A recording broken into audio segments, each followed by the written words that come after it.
সুপ্পুর একটা সাক্ষাৎকার ছাপা হয়েছে এক কালের কণ্ঠে না বালের কণ্ঠে। ওখানে সুপ্পু মেলা কাউ কাউ করিছে, কান্নাকাটি করিছে, কয়টা ইন্টারেস্টিং কথা কইছে, আমি সেইখান থেকে পড়ে শোনাই। আমি নির্দ্বিধায় বলতে পারি ওই কঠিন সময়েও বিএনপির শীর্ষ নেতৃত্ব আমার পাশে ছিলেন। তারা তখনও সংবিধানের ধারাবাহিকতা অক্ষুণ্ণ রাখার বিষয়টি আমার কাছে স্পষ্ট ভাষায় ব্যক্ত করেছেন।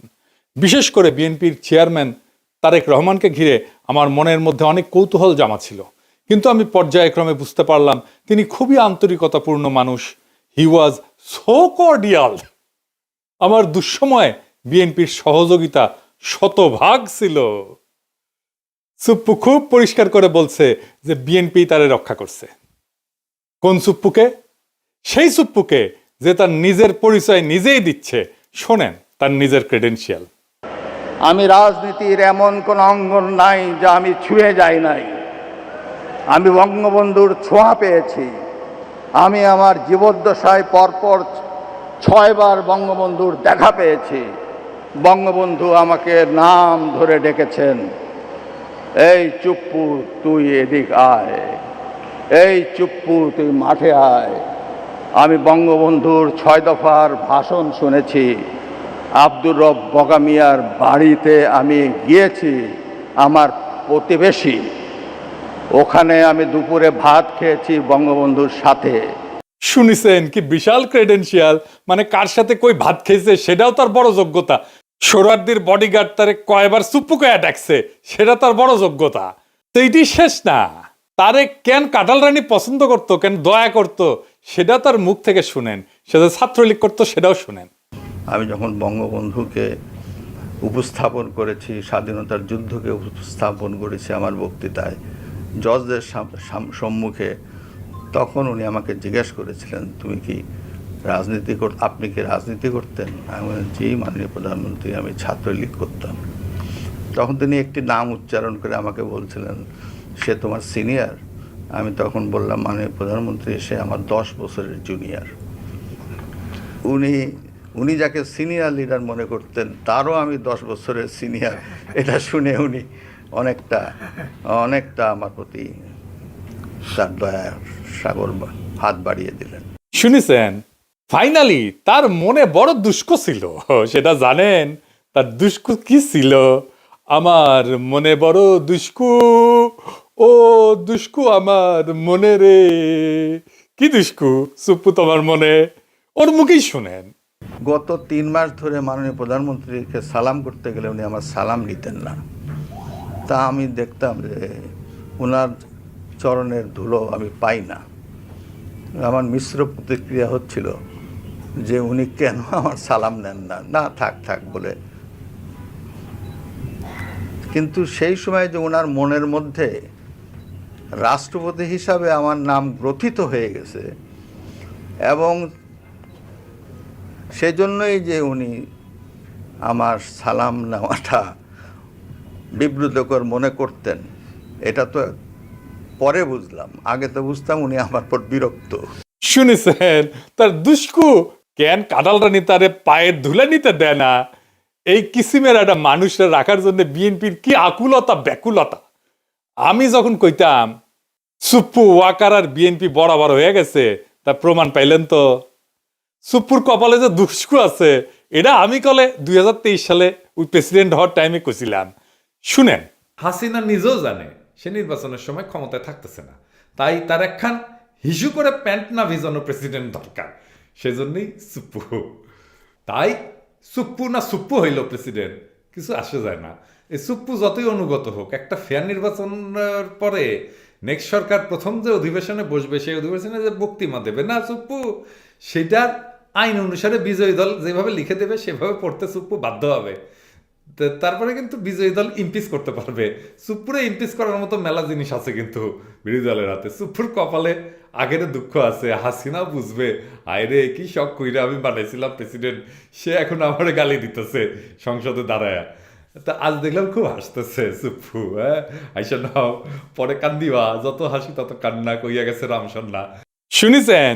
ঠিকই গুনে 3 বছর আগে কইছিলাম কলে মিলিল। এবার এখন দেখা যাক বিএনপি কি ড্রাফট করে দেয় তার বক্তৃতার। খেয়াল রাখেন বিএনপি কলে কর চেষ্টা করবে বক্তি বা ড্রাফট সুপ্পু নিজে করিছে, আমরা কিছু কই নাই। নিজে ড্রাফট করে না, আইন অনুসারে প্রেসিডেন্ট। আগে জানায় রাখলাম জুলাই বিপ্লব নিয়ে কি বলে সুপ্পু, জুলাই সনদ নিয়ে কি বলে, হাসিনার ফ্যাসিবাদ নিয়ে কি বলে, গুমখুন নিয়ে কি বলে, হাসিনার বিচার নিয়ে কি বলে, এগুলো খেয়াল রাখবেন, কারণ ওইটা ড্রাফট করে দেবে বিএনপি নিজে, তারেক রহমান এটা অ্যাপ্রুভ করবে। এটা মাথায় রাখেন সুপ্পু কি বলে সেটাই বিএনপির কথা। সুপ্পু এটা চোর, ঘুষখোর, অর্থ পাচারকারী, দাগী অপরাধী এবং মিথ্যাবাদী। জেনে বুঝে বলতেছি, ওই তো দুবাইয়ের রেসিডেন্ট, জানেন না? ও দুবাইয়ের রেসিডেন্ট কলে ওই বিচারক হিসেবে প্রথম কর্মজীবনে ছিল চরম ঘুষখোর এবং দুর্নীতিগ্রস্ত এক অমানুষ, টাকার বিনিময়ে রায় বিক্রি করত। তার দ্বিতীয় কর্মকর্তা হচ্ছে দুদকে যোগ দেওয়ার পরে দুর্নীতির মামলা এবং অভিযোগ ফয়সলা করত অর্থের বিনিময়ে, টাকা পয়সার বিনিময়ে। এ প্রসঙ্গে আবার পরে আসবো। আর তৃতীয় কর্মস্থল হচ্ছে এস আলমের দখলকৃত ইসলামী ব্যাংকের ভাইস চেয়ারম্যান ছিল। দেশের ব্যাংকিং সেক্টরে লুটপাটের শীর্ষ সহযোগী ছিল সে। খুনি হাসিনার ফ্যাসিস্ট দুঃশাসনের এই নরাধমের চতুর্থ অপরাধ কর্মের জায়গা হয়ে উঠছিল দেশের রাষ্ট্রপতির শাসন। তো এই যে মিথ্যাবাদী, এটা চরম মিথ্যাবাদী, এটা দেখাই দেবো, আজ দেখাই দিয়ে। এই যে সাক্ষাৎকার দিচ্ছে না, কি কইছে দেখেন। এই যে দেশের বিভিন্ন জাতীয় গুরুত্বপূর্ণ দিবসগুলোতে রাষ্ট্রীয় ক্রোড়পত্র প্রকাশিত হয়, সেখানে রাষ্ট্রপতির ছবি ও বাণী দেওয়া বন্ধ করে দেয় অন্তর্বর্তী সরকার। ক্রোড়পত্র ঠিকই প্রকাশিত হয়, তাতে আমার বাণী দেয় না। আপনারা খোঁজ নিয়ে দেখেন গত 1.5 বছরে আমার কোনো বাণী গেছে কি না। আচ্ছা আপনারাই দেখেন, আপনারা দেখেন কত বড় মিথ্যাবাদী। গত বছর স্বাধীনতা দিবসে ওর বাণী দেখেছেন, এই যে বিজয় দিবস ক্রোড়পত্র ওর বাণী দেখেছেন। 5ই আগস্ট জুলাই অভ্যুত্থান দিবসেও তার বাণী ছাপা হয়েছে দেখেছেন। কেমন ডাহা মিথ্যা কথা বলে দেখেছেন। আচ্ছা এডিটর সাহেব, আমি কি সুপ্পুরে গালি দিতে পারবো? পারবো না কেন? রোজা রমজানের দিন তাই। ও আচ্ছা ঠিক আছে, আপনার কথা মেনে নিলাম, সুপ্পুরে গালি দিলাম না। এবার আসেন, কাটারানি আমগের দেশে প্রেসিডেন্ট বানিয়েছিল কোন কিসিমের মালকে, আর বিএনপি যার প্রেমে দেওয়ানা সে কেমন মাল সেটা আমরা দেখি। সুপ্পু 71 সালে মুজিব বাহিনীতে জয়েন দেয়, ওই তারপরে ইন্ডিয়ার দেরাদুনে ট্রেনিং করে। এই ট্রেনিং এর বন্দোবস্ত করে কে জানেন? ভারতীয় গোয়েন্দা বাহিনী রয়ের জেনারেল উবান, সে ছিল ট্রেনার। মুজিব বাহিনীর উদ্দেশ্য ছিল স্বাধীনতা যুদ্ধকালে বাংলাদেশে যে বিপ্লবী যুব সমাজের উত্থান হয়েছে তারে খতম করা, মানে বামপন্থীদের খতম করা। এই উদ্দেশ্যে স্বাধীনতার পর রক্ষী বাহিনী গঠন করা হয় এবং তারা কিন্তু 30,000 যুবককে হত্যা করে সেই সময় মুজিবের আমলে, শরদ্দির বডিগার্ডের আমলে। এই রক্ষী বাহিনী তৈরি হয় মুজিব বাহিনীর সদস্যদের দিয়া, মানে সুপ্পুর ভাই ব্রাদারদের দিয়া। সেই রক্ষী বাহিনীকে জিয়াউর রহমান আর্মিতে আত্মীকৃত করে। সোহরাওয়ার্দীর বডিগার্ড জয় বাংলা হয়ে যাওয়ার পরে জিয়ার আমলে যতগুলা মিলিটারি কু হয়েছে সেগুলোতে রক্ষী বাহিনী থেকে আসা লোকজন যুক্ত ছিল।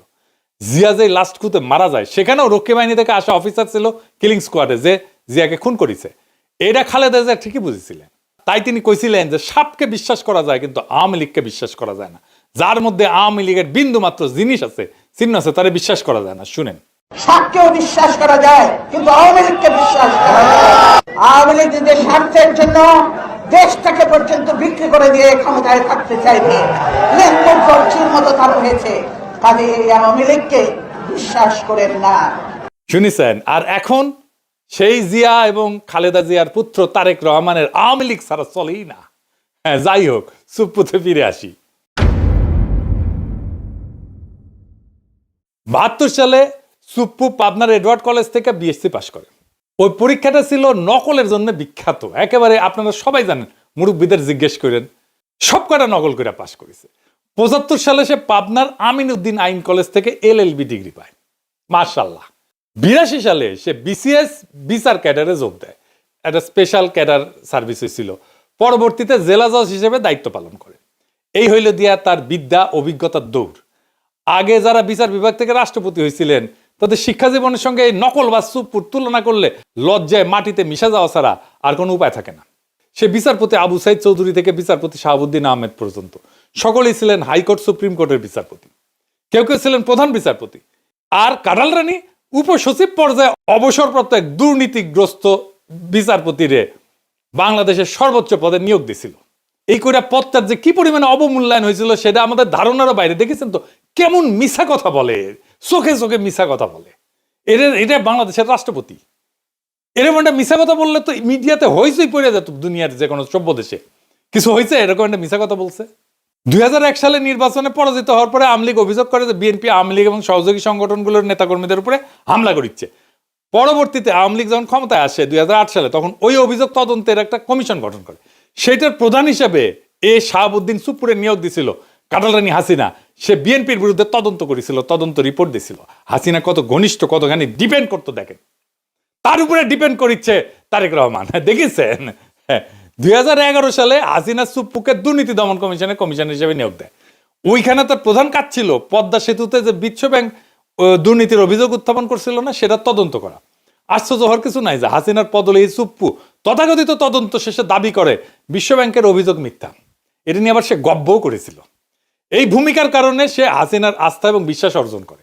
2011 থেকে 2016 সাল পর্যন্ত যে দুর্নীতি দমন কমিশনের কমিশনার ছিল, ওই সময় বাংলাদেশের দুর্নীতির এত ব্যাপক বিস্তার ঘটে যে হাসিনার পুরা শাসনামলে $234 বিলিয়ন বিদেশে পাচার হয়ে যায়। সুপ্পু এবং তার দুর্নীতি দমন কমিশনের সহকর্মীরা এই অভূতপূর্ব দুর্নীতির ঢাল হিসেবে ব্যবহৃত হয়েছিল। বুঝিস, বাংলাদেশ থেকে যে পাচার হয়ে গেছে অর্থ, সেইটা ঢাল ছিল এই সুপ্পু। পরবর্তীতে সুপ্পু এস আলমের মালিকানাধীন ইসলামী ব্যাংকের ভাইস চেয়ারম্যান পদে চাকরি নেয়। প্রেসিডেন্ট পদে মনোনয়ন পাওয়ার আগ পর্যন্ত এই পদেই চাকরি করত। আদারি যেমন মোদির ক্যাশিয়ার, যেমন এস আলমও কাটালরানী হাসিনার ক্যাশিয়ার। জানেন তো এটা। শাহাবুদ্দিন সুপ্পুর নজরদারিতে ইসলামী ব্যাংক জয় বাংলা হয়ে যায়। এবং এস আলমের সাথে আমাদের শিলং সালাউদ্দিনের একটা ঘুটু আছে, জানেন তো। এই জন্য এইটাই হইতেছে আসল ব্যাপার, বুঝিসাও।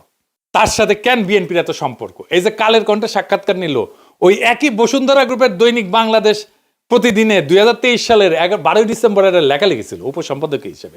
এ সুপ্পু কেন 2024 সালে হাসিনা জরুরি, কেন হাসিনা ক্ষমতা টানতে হবে, সেটা লিখেছে।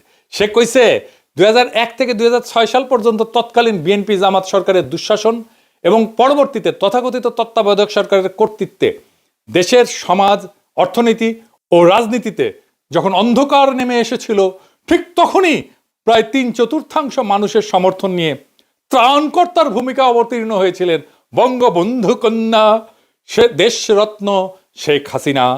21 শতকে বাংলাদেশের ঘুরে দাঁড়ানো মূলত সেইখান থেকেই শুরু। না না, এটি শেষ না, আরো আছে, আরো আছে, রান্নাঘরে আরো আছে। সে তারেক রহমান খালেদা জিয়া নিয়ে কি বলেছিল, আসেন সেটা ওর পড়তেছি। সে খালেদা জিয়া তারেক রহমানকে নিয়ে কইছিল, সভা সমাবেশে আওয়ামী লীগ বিএনপি হাক ডাক যাই হোক, নির্বাচন নিয়ে নিকট অতীতের সবচেয়ে সুন্দর মন্তব্যটি করেছেন আওয়ামী লীগ সভানেত্রী প্রধানমন্ত্রী শেখ হাসিনা। তার ভাষায়, দেশের মানুষ বিএনপির সময় কি পেয়েছে আর আওয়ামী লীগের সময় কি পেয়েছে সেটার তুলনা করতে হবে। জনগণ কাকে ভোট দেবে, আওয়ামী লীগের বাইরে আর কে আছে? কারা, কেন, কি কারণে, কোন সুখের স্বপ্নে, কোন আশায় বিএনপিকে ভোট দেবে? ভোটের হিসাব নিকাশ যদি বাদও দেওয়া হয় এবং বিএনপি দ্বাদশ জাতীয় সংসদ নির্বাচনে অংশও নেয়, তাহলে তাদের দলের প্রতিনিধিত্ব করবেন কে? একদিকে একজন এতিমের টাকা আত্মসাৎ করে দুর্নীতির দায় সাজাপ্রাপ্ত, মানে খালেদা জিয়ার কথা কইছে, অন্যজন 21শে আগস্ট গ্রেনেড হামলা, 10 ট্রাক অস্ত্র মামলার সাজাপ্রাপ্ত আসামি হয়ে দেশান্তরে। সম্প্রতি তার বিরুদ্ধে গ্রেপ্তারি পরোয়ানাও জারি হয়েছে। দেখিস কি প্রেম! তারেক রহমান তো প্রেমের দেওয়ানা সুপ্পুর, কিন্তু সুপ্পুর কেমন প্রেম সেটা দেখিস। বড় প্রেম তো কাছেও টানে না, দূরেও ঠেলিয়া দেয়। এই সুপ্পুরের নিয়ে প্রেম কেন বিএনপির এত? আমরা যখন সুপ্পুর অপসারণ চাইতেছি, সেই টাইমে তারেক রহমানের সাথে আমার একটা মিটিং হয় জুমে। আমি তারেক রহমানকে বলছিলাম যে সরাসরি আপনারা তো সুপ্পুকে ডিফেন্ড করতেছেন, কেন করতেছেন? তো উনি বলছিলেন, দেখেন দাদা, উনি আমার দাদা বলেই ডাকতেন, আপনি যেমন দেশে ফিরতে চান, আমিও ফিরতে চাই, আমার মেয়েটাও দেশে ফিরতে চায়, ও ছোটবেলায় চলে আসছে। প্রেসিডেন্ট অপসারিত হলে আমার সেই দেশে ফেরাটা ঝুঁকিতে পড়বে। আমি অন রেকর্ড বলতেছি, এই কথাই উনি আমাকে বলছিলেন। আমি বললাম যে আমি তো বুঝলাম না, আমি ওনারে ভাইয়া বলি, আমি তো বুঝলাম না, মানে আপনার কেন দেশে আছে ঝুঁকিতে পড়বে? তাই আবারও জিজ্ঞেস করলাম যে আমি যখন বুঝলাম না দেশে ফেরাটা কেন ঝুঁকিতে পড়বে, উনি বললেন যে বিস্তারিত বলবো না দাদা, কিন্তু আমি কনভিন্স যে এটাতে সমস্যা হবে। তো সমস্যাটা কি? সমস্যা হচ্ছে যে দেশ বদলায় যাইতেছিল, দেশটাকে আগের অবস্থায় ফিরাই নিতে হবে। সেই আগের বন্দোবস্তে, দেশ সেই আগের বন্দোবস্তে ফিরে যাইতেছে। আওয়ামী লীগের অফিস খুলতেছে, ইনকিলাব আজাদি, এই সমস্ত শব্দ নিয়ে বিএনপির নেতার মধ্যে দেশ চুলকানি শুরু হয়েছে। ফুন্দের আলো দিল স্টার আবার আগের চেয়ারে ফিরে আসিছে, এমনকি তারা লেখা ছাপাইতেছে ইনকিলাব আজাদি কেন আমাদের বলা উচিত না। এই নিয়ে যে ইনকিলাব জিন্দাবাদ স্লোগান বিএনপি নিজে দিছে, সে বিএনপি এখন সেটারে ডিজোন করতেছে। দেখিছে 4 আগস্ট সে ইনকিলাব জিন্দাবাদ স্লোগান দিয়া ফেসবুকে পোস্ট দেয়, আর এখন তার ইনকিলাবে চুলকানি হয়, রক্তক্ষরণ হয় নাকি? কোনটি থেকে রক্তক্ষরণ হয়? এত কিছু হইতেছে, আওয়ামী লীগের সাথে বিএনপির যোগাযোগের মাধ্যমকে সুপ্পুই ছিল মিডিয়াম অফ কমিউনিকেশন। সেই বাংলাদেশি ইন্ডিয়ান এস্টাবলিশমেন্টের সবচেয়ে বিশ্বস্ত লোক, তাই তাকে দরকার ছিল বিএনপির। বাংলাদেশে মুজিব বাহিনী হইতেছে ইন্ডিয়ার সবচেয়ে বড় স্ট্র্যাটেজিক অ্যাসেট। সুপ্পু মুজিব বাহিনীর সদস্য হিসেবে ইন্ডিয়ার সবচেয়ে বড় স্ট্র্যাটেজিক অ্যাসেট, এবং তার মাধ্যমে এই সমস্ত ঘুটু হয়েছে। কারণ একটাই, সেই পুরনো বন্দোবস্ত, পুরনো লুটপাটের জামানা আবার ফিরে আসতেছে। ওটা ফিরে আনাটাই ছিল আসলে বাংলার লুথার কিং এর প্ল্যান। এই কথাটা খুব স্পষ্টভাবে হাদি বলছিল। প্রফেসর ইউনূসের সরকার আর বিএনপি কেমনে জুলাইয়ের সাথে গাদ্দারির রাস্তা তৈরি করছিল শোনেন। আমি আপনাদেরকে বলে রাখি, যদি আওয়ামী লীগ কোনোদিন এই গণহত্যাকারীরা দেশে ফিরে আসতে চায় বা আসার কোনো অবস্থাও তৈরি হয়, তার দুইটা দায় সমানকে, দুইজনকে নিতে হবে। রাজনৈতিক দল হিসেবে সবার আগে তার দায় নিতে হবে বিএনপিকে। বিএনপির এই ব্লান্ডারের কারণে এই দেশে আওয়ামী লীগের সার পরিস্থিতি তৈরি হবে। আর দ্বিতীয়ত, এই সুশীল এনজিওবাদী সরকার যে না পুলিশ সংস্কার করে, সে না পুলিশ নিয়োগ দেয়, না গ্রেপ্তার করে, না সে রুল করে, না সে কুইট করে, সে কিচ্ছু করে না, সে শুধু ফেসবুকে পোস্ট দেয়। শুনেছেন তো? এবার বুঝেছেন তো কেন হাদিরে মরতে হয়, কেন হাদিরে শহীদ হইতে হয়? বুঝেছেন? বিপ্লব এভাবে ব্যাহত হইয়া যায়। এখন প্রশ্ন করতে পারেন, আমরা কি এতদিন মিসাইল লড়াই করলাম? এত ছাত্র জনতা কি হুদাই জীবন দিল, রক্ত দিল? পৃথিবীতে কোনো রক্তই বৃথা যায় না, কোনো হাহাকার, কোনো কান্না চাপা পড়ে না। মজলুমের আর্তনাদ কোনোদিন বাতাসে মিশা যায় না, মজলুমের আর্তনাদ কোনোদিন পাথরের নিচে চাপা পড়ে থাকে না। 24-এর বর্ষা বিপ্লব একটা পুরা জেনারেশনকে পাল্টাই দিছে, তার মন মানসিকতা, তার চেতনাকে পাল্টাই দিছে। এই বদলটা বাংলাদেশের চেতনা থেকে কোনোদিন মুছে যাবে না। জুলাইয়ের সাথে গাদ্দারি করে বাংলাদেশে কেউ ক্ষমতায় থাকতে পারবে না, বিএনপিও না। কারণ জুলাই জিন্দা আছে, বিপ্লব জিন্দা আছে, শহীদেরা জিন্দা আছে। জুলাইয়ের সাথে গাদ্দারি করলে আবারও রাস্তায় নেমে আসবে আরো একবার সেই রুহানি প্লাবন, বাতিল রে ভাষায় নিয়ে যাবে আরো একবার। সেই দিন আমরা নিশ্চিত করব ফ্যাসিবাদের পুরনো বন্দোবস্তের সবকিছুকে আমরা সেই রুহানি প্লাবনের সাথে ভাষায় দেশটার জঞ্জাল সাফ করব। সেটাই আমাদের আজাদি। আজাদি জিন্দাবাদ, ইনকিলাব জিন্দাবাদ।